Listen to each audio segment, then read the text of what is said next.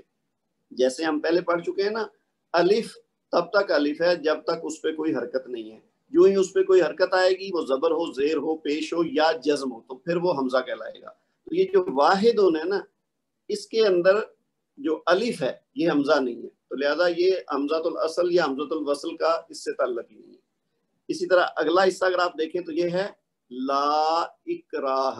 اب یہ اکراہ حمزہ سے شروع ہو رہا ہے، دوسرا لفظ ہے اس جملے میں، لیکن یہ حمزۃ الاصل ہے، اس لیے یہ پڑھا جا رہا ہے۔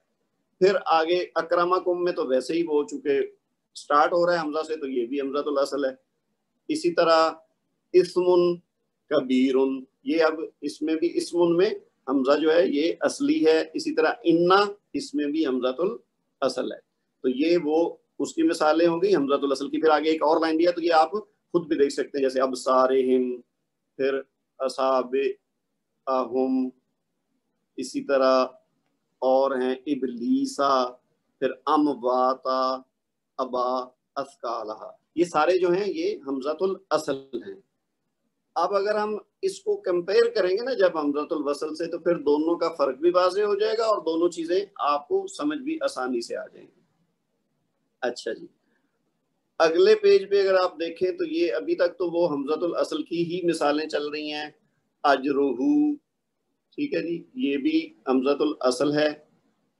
اجمعین، ازواج، احدکم، احیاء، احق، احسانا، احسن، احل لکم، اصلاح، امتا اور امرا، یہ ساری جو جتنے بھی یہاں الفاظ استعمال ہوئے ہیں، اچھا یہ قرآن پاک سے لیے گئے ہیں، اور ان کے پہلے جو حمزہ ہے وہ حمزہ اصلی ہے، اور یہ جو نیچے ان کے چھوٹے فونٹ میں لکھا گیا نا، یہ ان کی سورت کا نام اور آگے آیت نمبر ہے۔ جیسے اجرہو ہے تو یہ البقرہ سورہ کا نام ہے اور 112 نمبر آیت ہے، تو یہ آپ وہاں یعنی قرآن پاک کھول کے وہاں یہ چیک بھی کر سکتے ہیں۔ اچھا، یہ اب تک ہوگی بات حمزۃ الاصل کی۔ اب اگر ہم حمزۃ الوصل کی بات کریں، اچھا وصل کا لفظ ہم اردو میں بھی استعمال کرتے ہیں، ٹھیک ہے نا، ہجر کا مطلب علیحدگی اور وصل کا مطلب جدائی، وصال بھی ہم کہتے ہیں، تو یہ اسی سے ہے۔ وصل کا مطلب ملانا، تو حمزۃ الوصل وہ حمزہ ہے جو کسی چیز کو ملائے، یعنی دو الفاظ یا دو کلمات جب آپس میں ملیں گے، ملا کے پڑھے جائیں گے، تو ان کے بیچ میں اگر ایسا حمزہ آ رہا ہے جو پڑھنے میں نہیں آ رہا تو وہ حمزۃ الوصل ہے، ٹھیک ہے، دوسرے کلمہ کے شروع میں ہوتا ہے، اور جب پہلے کلمہ سے ملا کر پڑھتے ہیں تو یہ پڑھا تو نہیں جاتا مگر لکھا جاتا ہے، جس کی وجہ سے اسے حمزۃ الوصل کہتے ہیں۔ اب جیسے یہ پہلی مثال آپ دیکھ لیں، اس میں دی گئی ہے، یہ سورہ فاتحہ ہے، اور اس کو ہم سارے ہی زبانی یاد کر چکے ہیں، ہم نماز میں بھی پڑھتے ہیں ڈیلی کئی بار۔ تو یہ ہے اہدنا، اگر ہم الگ الگ دیکھیں تو یہ ہے اہدنا، الصراط اور المستقیم۔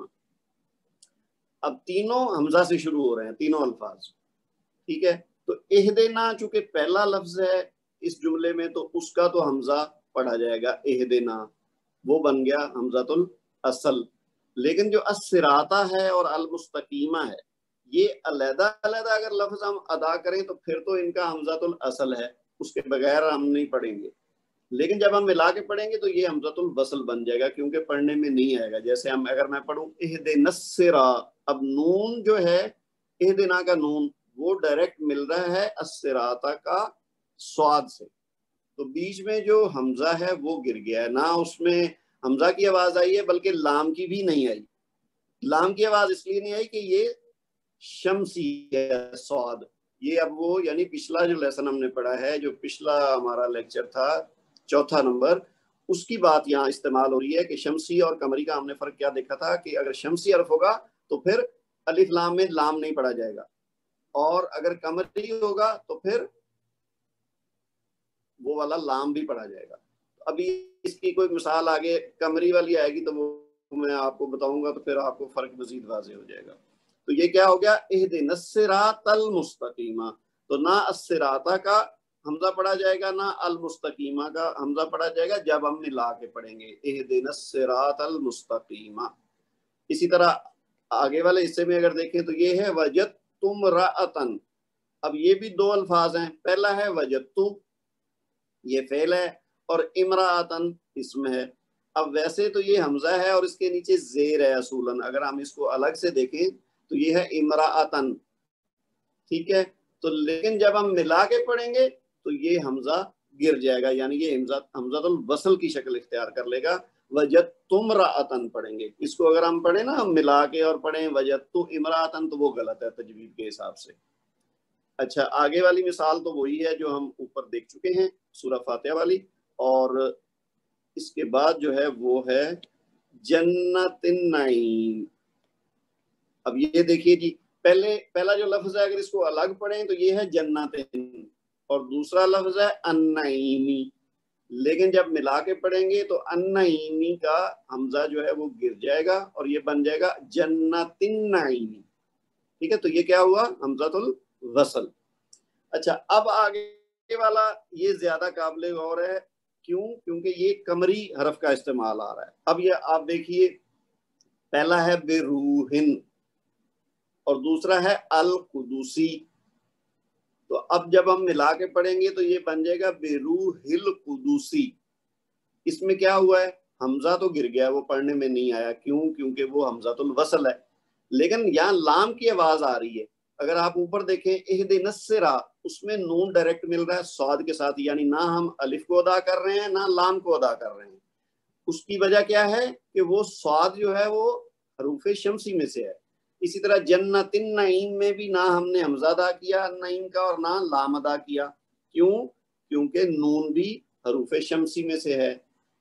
اسی طرح جو اور اگر مثال ایسی کوئی اوپر دیکھیں گے تو وہ بھی آپ کو واضح ہو جائے گی کہ جو حروف شمسی میں سے ہے وہ ادا نہیں ہوگا۔ مثلا اگر پہلے والے حصے میں دیکھیں نا، اس میں تو اہدنا الصراط المستقیم، اب اس میں دونوں چیزیں ایک ہی جملے میں آ گئی۔ الصراط میں جو صاد ہے وہ شمسی ہے اور المستقیم میں میم جو ہے وہ قمری ہے، ٹھیک ہے، تو اب الصراط میں الف اور لام دونوں گر رہے ہیں، پڑھنے میں نہیں آ رہے، جبکہ المستقیم میں صرف حمزہ گر رہا ہے حمزۃ الوصل ہونے کی وجہ سے، لیکن لام کی ادائیگی ہو رہی ہے۔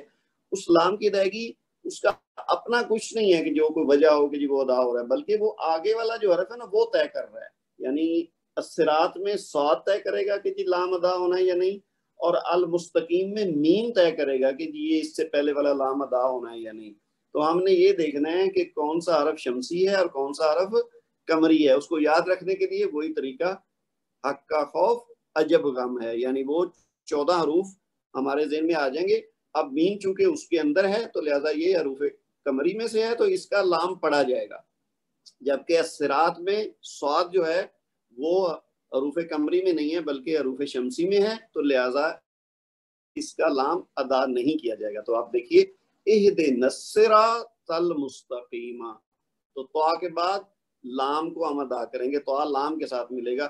اچھا ہمارے ہاں آسانی یہ ہے کیونکہ جو قرآن پاک چھاپتے ہیں پاکستان، انڈیا اور ایسے ہمارے جو اجمی ممالک ہیں جو لوگ عربی سے واقف نہیں ہیں، تو ان کو بھی چونکہ اس بات کا پورا ادراک ہے کہ لوگ تجوید کے قواعد سے یا تو مکمل طور پر ہی واقف نہیں ہیں یا اچھی طرح واقف نہیں ہیں اکثریت لوگوں کی، تو لہٰذا وہ قرآن پاک کی چھپائی میں اس بات کا اہتمام کرتے ہیں کہ اس طرح سے اس پہ حرکات لگائی جائیں کہ تاکہ پڑھنے والا اگر تجوید کے قاعدے کو نہیں بھی جانتا تو وہ غلطی نہ کرے یا کم سے کم کرے۔ تو آپ اگر دیکھیں نا جیسے یہ لکھا ہوا ہے اہدنا الصراط المستقیم، تو انہوں نے الصراط کے حمزہ اور لام دونوں پہ کوئی حرکت نہیں ڈالی، لیکن المستقیمہ کے لام پہ حرکت ڈالی ہوئی، یعنی جزم ڈالی ہوئی، تاکہ پڑھنے والا خود بخود اس کو صحیح ادا کرے، چاہے اس کو قمری شمسی کا پتہ ہے یا نہیں ہے، حمزۃ الوصل حمزۃ الاصل کے قاعدے کو وہ جانتا ہے یا نہیں جانتا، پھر بھی وہ صحیح ادا کرے۔ لیکن بعض قرآن پاک جیسے یہاں عرب میں استعمال ہوتے ہیں، وہ اگر آپ دیکھیں گے تو اس میں ان چیزوں کی موجودگی نہیں ہوتی، کچھ چیزیں لکھی ہوتی ہیں کچھ چیزیں نہیں لکھی ہوتی، تو وہ چونکہ لوگ جانتے ہیں، ان کی اپنی زبان ہے، تو لہذا وہ صحیح ادا کرتے ہیں ان چیزوں کی مدد کے بغیر بھی۔ تو ہماری آسانی کے لیے انہوں نے قرآن پاک جو وہاں چھاپے ہوئے ہیں پاکستان میں جیسے چھپتے ہیں، تو اس میں ان چیزوں کی کوشش کی جاتی ہے کہ پڑھنے والا بغیر تجوید کے قواعد جانے بھی صحیح ادائیگی کرے۔ تو یہ ہمیں ایک سہولت تو ہے، لیکن پھر بھی جب تک ہم قواعد کو نہ جانے تب تک غلطی ہونے کا امکان ہوتا ہے، اور وہ اس طرح اس نوعیت کی نہیں ہوگی تو کسی اور نوعیت کی ہو سکتی ہے. تو اس لیے ہم یہ قواعد سیکھ رہے ہیں تاکہ ہم مکمل طور پر تجوید کے قواعد کے مطابق قرآن پاک کی تلاوت کریں.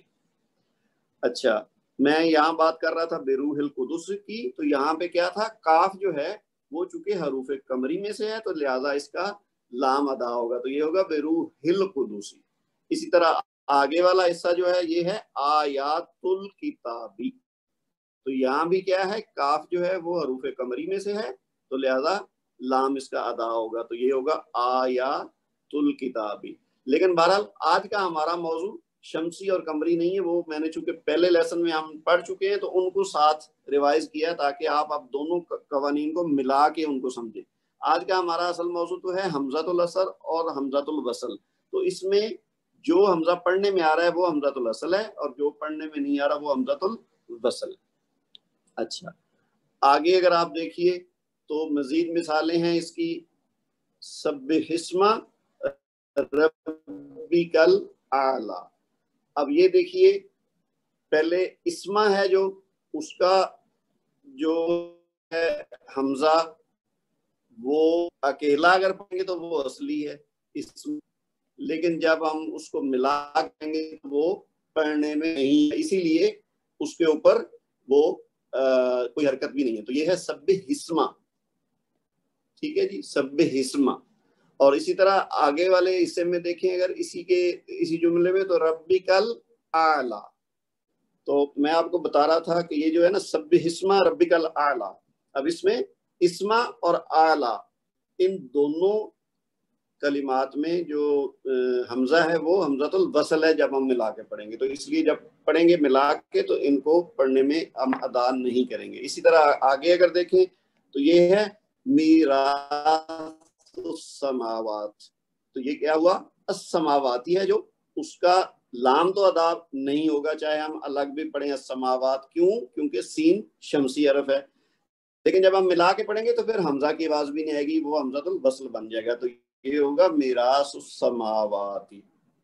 اسی طرح آگے ہے جی مفاتح الغیبی، تو یہاں بھی الغیبی میں حمزہ گر جائے گا لیکن لام پڑا جائے گا کیونکہ غین جو ہے وہ حروف قمری میں سے ہے. تو مفاتح الغیب جب ملا کے پڑھیں گے تو حمزہ حمزۃ الوصل ہونے کی وجہ سے پڑھنے میں نہیں آئے گا. اسی طرح اگلی مثال ہے حدیث الغاشیہ، یہ سورہ غاشیہ میں سے ہے، تو یہاں بھی الغاشیہ جو ہے جب ہم حدیثوں سے ملا کے پڑھیں گے تو حمزہ گر جائے گا، پڑھنے میں نہیں آئے گا لیکن لام پڑھا جائے گا کیونکہ آگے غین ہے جو کہ حرف قمری ہے. اس سلسلے میں جو آخری مثال ہے وہ ہے وقالت النصارى المسیح ابن اللہ، تو یہ سورہ توبہ میں سے ہے. اس میں کیا ہے جی، النصارى، المسیح، ابن اور اللہ، یہ چار کلمات ہیں جو کہ حمزہ سے شروع ہو رہے ہیں، لیکن جب ہم ملا کے پڑھیں گے تو پھر کیا ہوگا، وقالت النصارى المسیح ابن اللہ. ان چاروں کا حمزہ ادا نہیں ہوگا کیونکہ وہ بن جائیں گے حمزۃ الوصل. اچھا، یہ بات ہو گئی جی ہماری حمزۃ الاصل اور حمزۃ الوصل کی، اور ہم نے مثالوں سے بھی اس کو سمجھ لیا کہ کیا فرق ہے. اب جو ہمارے آج کے لیسن کا دوسرا اور آخری حصہ ہے وہ ہے نون قطنی. اچھا، اس لفظ سے شاید آپ واقف نہ ہوں لیکن آپ ویسے اس کو استعمال کرتے ہوں گے یقیناً قرآن پاک پڑھتے ہوئے. نون قطنی سے آپ سمپلی یہ سمجھ لیں کہ چھوٹی نون. ویسے تو قرآن پاک کو ہم جب پڑھتے ہیں عربی کے الفاظ دیکھتے ہیں تو اس میں نون کا استعمال بے شمار جگہ پہ ہوتا ہے، لیکن یہ وہ والی نون نہیں ہے. یہ ہے جو ایک کہیں کہیں پہ چھوٹی سی نون ایک نیچے کسی کلمے کے نیچے کر کے لکھی ہوتی ہے، تو یہ کہلاتی ہے نون قطنی. تو نون قطنی چھوٹی نون کو کہتے ہیں جو اس وقت جنم لیتی ہے جب پہلے کلمہ تنوین ہو اور دوسرے کلمہ کے شروع میں حمزۃ الوصل ہو. اب یہ جو لکھا ہو نا جو اس وقت جنم لیتی ہے، تو اس سے مراد یہ ہے کہ یہ اصلاً کوئی چیز نہیں ہے، یہ یعنی ان آیات کے جو الفاظ ہیں ان کا اصلاً حصہ نہیں ہے، یہ بلکہ ٹیمپوریری طور پر کریٹ کی جاتی ہے جسٹ ادائیگی کے لیے، یعنی ہماری تاکہ ادائیگی درست ہو، وہ لکھی ہو یا نہ لکھی ہو. اس لیے جیسے میں نے پہلے کہا نا ہمارے یہاں قرآن پاک جو چھاپے جاتے ہیں ان میں اس بات کا اہتمام کیا جاتا ہے کہ ہم غلطی نہ کریں، تو لہذا ہمارے جو قرآن پاک چھپتے ہیں ہمارے